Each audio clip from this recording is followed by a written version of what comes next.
हीरापुर गांव में जग्गू अपनी बीवी राधा और अपने पिता श्यामलाल के साथ रहता था। जग्गू बहुत ही आलसी इंसान था। वो कोई काम धंधा भी नहीं करता, बस पूरे दिन या तो सोता रहता या फिर अपने आवारा दोस्तों के साथ इधर उधर घूमता रहता। उसके पिता और उसकी बीवी उसकी इन हरकतों की वजह से बहुत परेशान थे। अरे बेटा राधा, कहाँ हो? जी पिताजी।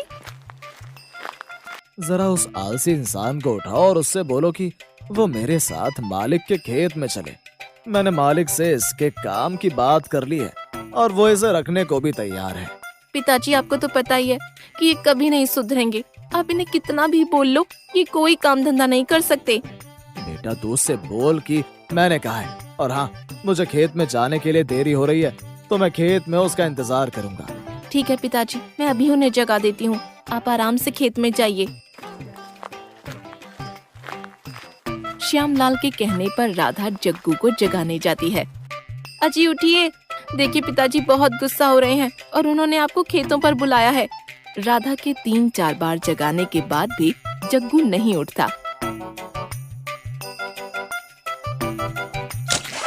अरे बाढ़ आ गई, बाढ़ आ गई, बचाओ मुझे कोई, गांव में बाढ़ आ गई। अरे चुप करो, इतनी देर से जगा रही हूँ, लेकिन तुम हो कि गधे बेचकर सो रहे हो? क्या है, चैन से सोने भी नहीं देती है। इतना अच्छा सपना देख रहा था। तुम बस यहाँ पड़े पड़े सपने ही देखो। वहाँ पिताजी तुम्हारा खेतों में इंतजार कर रहे हैं। क्या तुम सुबह सुबह मुझे खेतों में भेज रही हो? अभी समय ही क्या हुआ है? समय? जरा आँख खोल के देखो, दिन के 12 बज गए हैं और पिताजी तुम्हारा खेतों में इंतजार कर रहे हैं। अगर वो गुस्सा हो गए तो आज तुम्हारी खैर नहीं। तू जाकर अपना काम देख, पिताजी को मैं देख लूंगा। कितना आलसी इंसान है ये, मैंने आज तक ऐसा आलसी इंसान नहीं देखा। राधा गुस्से में वहाँ से चली जाती है। चल जग्गू, ये लोग तो बोलते ही रहेंगे, तू थोड़ी देर और सो ले। शाम को जब श्यामलाल खेतों पर से घर आता है तो राधा से बोलता है, अरे राधा बेटा, तूने इसे खेतों पर नहीं भेजा, मैं सुबह से इसका इंतजार कर रहा हूँ। राधा श्यामलाल को सारी बात बता देती है। न जाने कौन सी नशुभ घड़ी में ये पैदा हुआ है, कोई काम करने को राजी नहीं है ये इंसान। इसने तो मेरा जीना हराम कर रखा है। जग्गू की इस हरकत से उसके पिता और बीवी बेचारे बहुत परेशान थे। उस पर किसी बात का कोई असर नहीं पड़ता।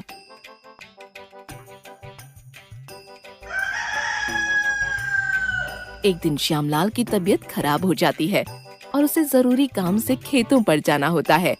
अरे जग्गू, जरा आज मेरी तबीयत कुछ ठीक नहीं है और मालिक ने जरूरी काम से आज खेतों पर बुलाया। जरा आज तू खेतों पर चला जा। श्यामलाल उसको बार बार बोलता रहता है, लेकिन जग्गू पर कोई असर नहीं पड़ता। तब गुस्से में श्यामलाल उस पर से चादर खींचता है। क्या है पिताजी, आराम से सोने भी नहीं देते हो? इतनी देर से तुझसे बोल रहा हूँ, तुझे मेरी बात समझ में नहीं आ रही है क्या? पिताजी मैं थोड़ी देर में चला जाऊंगा, मुझे थोड़ी देर और सोने दो। तुझे दिन भर सोने के अलावा और कुछ काम नहीं आता है? शर्मा जी के लड़के को देख, कैसे वो अपने बाप का नाम रोशन कर रहा है, और एक तू है जो बस दिन भर या तो सोता रहेगा या फिर बाहर घूमने चला जाएगा और फिर घर आकर खाना खिला लो। बस यही काम है तेरे पास। अरे पिताजी परेशान क्यों हो रहे हो? देखना एक दिन मैं भी आपका नाम रोशन करूंगा, जिससे आपको मुझ पर गर्व होगा। तू पहले घर के तो काम कर ले, नाम तो तू बाद में रोशन कर दियो।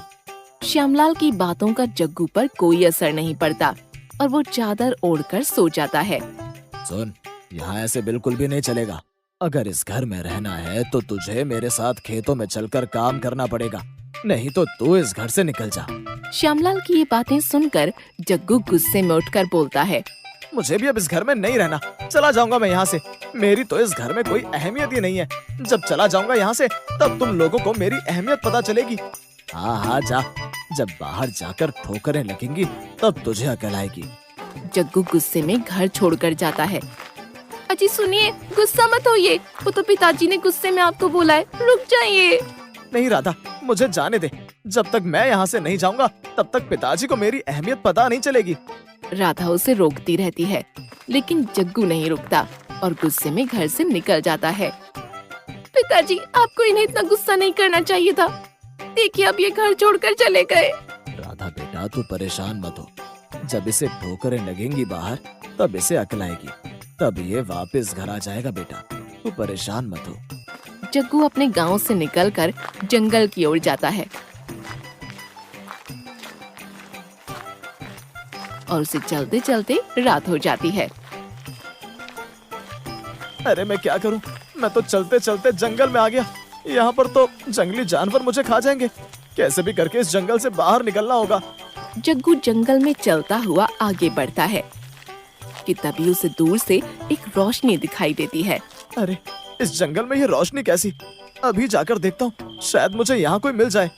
जग्गू उस रोशनी की ओर बढ़ता है। वो जैसे ही उस रोशनी के पास पहुँचता है तो देखता है कि वहाँ पर आग के पास डाकू घेरा लगाकर बैठे हैं। अरे ये यहाँ तो इतने सारे डाकू हैं। जग्गू डरता हुआ जैसे ही पीछे होता है, उससे गलती से वहाँ रखा हुआ सामान गिर जाता है। तभी वो सारे डाकू जग्गू की तरफ देखते हैं। अरे अरे ये क्या कर दिया मैंने? तभी उन डाकुओं का सरदार मलखान सिंह जग्गू से आकर बोलता है। कौन है तू और इतनी रात को इस जंगल में क्या कर रहा है? कहीं तू पुलिस का आदमी तो नहीं है जो हम पर नजर रखने आया है? रब पकड़ो इसे और बांध दो। नहीं नहीं मुझे मत पकड़ो। वो मैं इस जंगल में भटक गया हूँ। मैं इस जंगल से बाहर जाने का रास्ता ढूंढ रहा था तो मुझे ये रोशनी दिखी, इसलिए मैं इस रोशनी के पीछे पीछे यहाँ तक आ गया। ठीक है, तुम आज रात यहाँ रुक जाओ और सुबह होते ही अपने घर चले जाना। चलो, अभी रुकने का तो इंतजाम हो गया। जग्गू को दुखी होकर सोचते हुए देख मलखान सिंह उससे बोलता है। क्या हुआ? क्या सोच रहे हो तुम? कुछ नहीं, मैं बस यही सोच रहा था कि कल सुबह मैं कहाँ जाऊंगा। क्यों, तुम्हारा कोई घर बार नहीं है क्या? अगर मैं इनको बोल दूं कि मेरा इस दुनिया में कोई नहीं है तो शायद ये लोग मुझे अपने साथ यहीं रहने दें। क्या हुआ, तुम अब किस सोच में पड़ गए? नहीं नहीं, वो मेरा इस दुनिया में कोई नहीं है। मैं बचपन से ही अकेला हूँ। क्या तुम्हारा इस दुनिया में कोई नहीं है? जी, मेरा इस दुनिया में कोई नहीं है। ठीक है, अगर तुम चाहो तो तुम हमारे साथ यहाँ रह सकते हो। ये बात सुनकर तभी चरण सिंह डाकू आकर मलखान सिंह से बोलता है। सरदार, हम लोग इसको जानते नहीं हैं, तो हम इस इंसान को अपने साथ कैसे रख सकते हैं? मुझे ये ठीक नहीं लग रहा है। ये बेचारा इस दुनिया में अकेला है और अब से ये हमारे साथ ही रहेगा। पर सरदार, मैंने कह दिया ना, अब कोई इस बात पर बात नहीं करेगा। तुम्हें खाना बनाना तो आता ही होगा। खाना? मैंने तो आज तक एक गिलास पानी तक नहीं उठाया और अब यहाँ पर खाना बनाना पड़ेगा। चलो कोई नहीं, अभी हाँ कर देता हूँ, नहीं तो फिर मैं और कहाँ जाऊँगा। क्या हुआ, मैंने पूछा खाना बनाना आता है या नहीं? जी सरदार, आता है। और नाम क्या तुम्हारा? सरदार, मेरा नाम जग्गू है। अरे वाह, तुम जग्गू और ये गज्जू। ठीक है, तुम कल से गज्जू के साथ काम में हाथ बटा लिया करना। जी सरदार, मैं काम कर लूंगा। आपको कभी किसी शिकायत का मौका नहीं दूंगा। चलो, अब मुझे कहीं भटकना नहीं पड़ेगा और आराम से यहाँ रहने और खाने को भी मिल जाएगा। जग्गू उन डाकुओं के साथ रहने लगता है।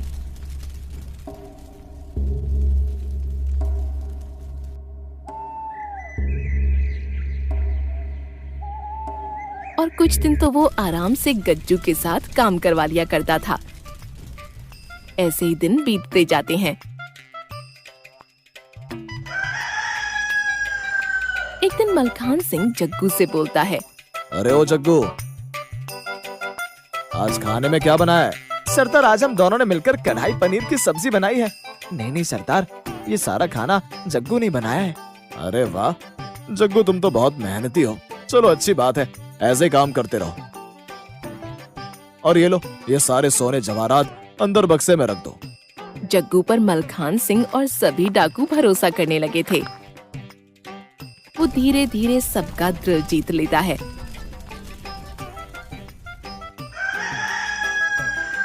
लेकिन उसका आलसपन उसका पीछा कहाँ छोड़ने वाला था। वो फिर से आलसियों की तरह सोता रहता और जब भी कोई उससे काम के लिए बोलता तो वो कोई बहाना लगा दिया करता। अरे जग्गू, मेरे लिए एक कप चाय बना ला। सरदार, मेरे पेट में बहुत तेज दर्द हो रहा है, आप गज्जू से चाय बनवा लें। मलखान सिंह गज्जू को चाय बनाने के लिए बोलता है। सरदार, अभी तो मैं सारा काम कर चुका हूँ, आप इस जग्गू से चाय बनवा लीजिए। अरे ये बोल रहा है कि इसके पेट में दर्द हो रहा है, तो जा तू चाय बना ला। सरदार, काम के समय पर ही इसके कभी पेट में दर्द तो कभी सर में दर्द हो जाता है। मैं पूरे दिन सारा काम करता हूँ, ये बस सोता है और खाने के समय पर उठकर खाना खा के फिर सो जाता है। ये मैं क्या सुन रहा हूँ? तुमने तो कहा था कि तुम मुझे शिकायत का कोई मौका नहीं दोगे, लेकिन ये क्या है, तुम्हारी तो अभी से इतनी शिकायतें आने लगी। नहीं, वो सरदार, कुछ दिन से मेरी तबीयत ठीक नहीं है, वो बस इसलिए। नहीं सरदार, ये झूठ बोल रहा है। मैं दिन भर सारा काम अकेले करता हूँ। वैसे अकेले काम करने में मुझे कोई दिक्कत नहीं है, लेकिन अगर ये यहाँ है तो इसे मेरे साथ काम करवाना पड़ेगा। देखो जग्गू, अगर तुम यहाँ रह रहे हो तो तुम्हें गज्जू के साथ काम में हाथ बटाना पड़ेगा। तुम अच्छे खासे तंदुरुस्त हो, अगर गज्जू सारा काम कर सकता है तो तुम क्यों नहीं कर सकते। देखो, अगली बार मुझे तुम्हारी किसी से भी कोई शिकायत नहीं आनी चाहिए, नहीं तो मैं खुद तुम्हें यहाँ से निकाल दूंगा। मलखान सिंह की बात सुनकर जग्गू को बहुत गुस्सा आता है और वो अंदर चला जाता है। ये गज्जू और मलखान सिंह की इतनी हिम्मत जो मुझे धमकी दे। ये लोग क्या मुझसे काम करवाएंगे? आज तक मैंने अपने बाप की नहीं सुनी तो इनकी क्या खाक सुनूंगा। वक्त आने पर मैं अपनी इस बेइज्जती का बदला जरूर लूंगा। एक दिन गज्जू को बाजार से आते हुए पकौड़े वाले की दुकान दिखती है, तो वो उससे पकौड़े खरीद कर लाता है।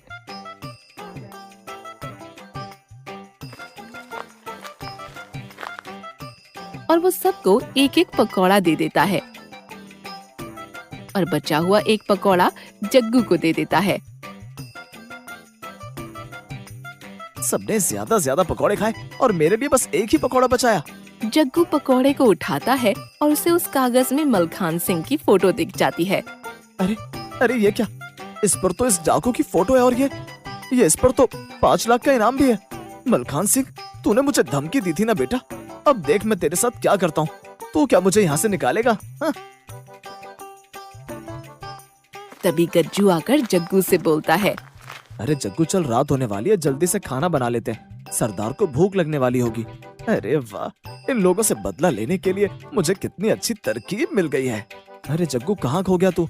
चल मेरे साथ रसोई में जाकर खाना बनाते हैं। अरे गज्जू भाई, आप रहने दो, आज का खाना मैं बना दूंगा। आप अभी बाजार से आए हो, आप थक भी गए होगे। अरे इसे आज क्या हो गया? ये आज सूरज कहाँ से निकल गया? लगता है सरदार की डांट असर कर गई। अरे गज्जू भाई, क्या हुआ? आप हंस क्यों रहे? अरे कुछ नहीं, मैं कुछ याद आ गया था मुझे बस। अच्छा ठीक है, तू खाना बना ले, मैं इतने थोड़ा आराम कर लेता हूँ। गज्जू आराम करने चला जाता है और जग्गू खाना बनाने की तैयारी करता है। आज मजा आएगा, आज रात को ही मैं यहाँ से सारे सोने जवाहरात चुरा कर भाग जाऊंगा।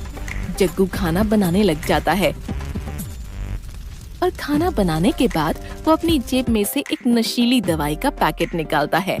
आज मुझे मेरी बेइज्जती का बदला लेने का मौका मिल ही गया। जग्गू पैकेट से दवाई निकालकर खाने में मिला देता है कि तभी गज्जू रसोई में आता है। अरे जग्गू, आज तो खाने से बहुत अच्छी खुशबू आ रही है। सरदार को तो खाने की खुशबू से भूख भी लगने लग गई। हाँ गज्जू भाई, मैं अभी सबको खाना परोस देता हूँ। जग्गू सारे डाकुओं को खाना परोस देता है और तभी गज्जू से बोलता है, अरे गज्जू भाई, आप भी खाना खा लीजिए। ठीक है, मुझे भी खाना दे दे। जग्गू गज्जू के साथ सबको खाना परोस देता है।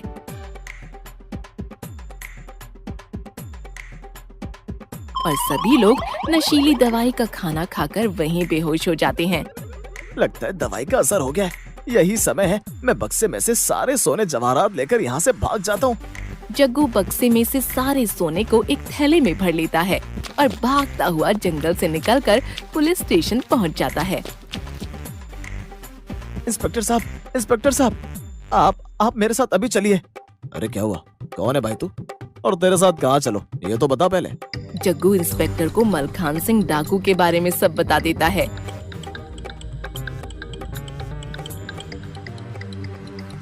अरे तू सच बोल रहा है ना? वो वही डकैत मलखान सिंह है ना, जिस पर सरकार ने 5 लाख का इनाम रखा है? तू कहीं इनाम के चक्कर में झूठ तो नहीं बोल रहा है? नहीं इंस्पेक्टर साहब, मैं झूठ नहीं बोल रहा हूँ। बेटा देख लियो, अगर ये खबर झूठी निकली तो मैं तेरा क्या हश्र करूंगा। ठीक है इंस्पेक्टर साहब, अगर मेरी खबर झूठी निकली तो आप जो मन करे आप मुझे वो सजा दे देना। इंस्पेक्टर कांस्टेबल से बोलकर पुलिस जीप निकलवाता है। जंगल में उस मलखान सिंह डाकू को पकड़ने के लिए जाता है।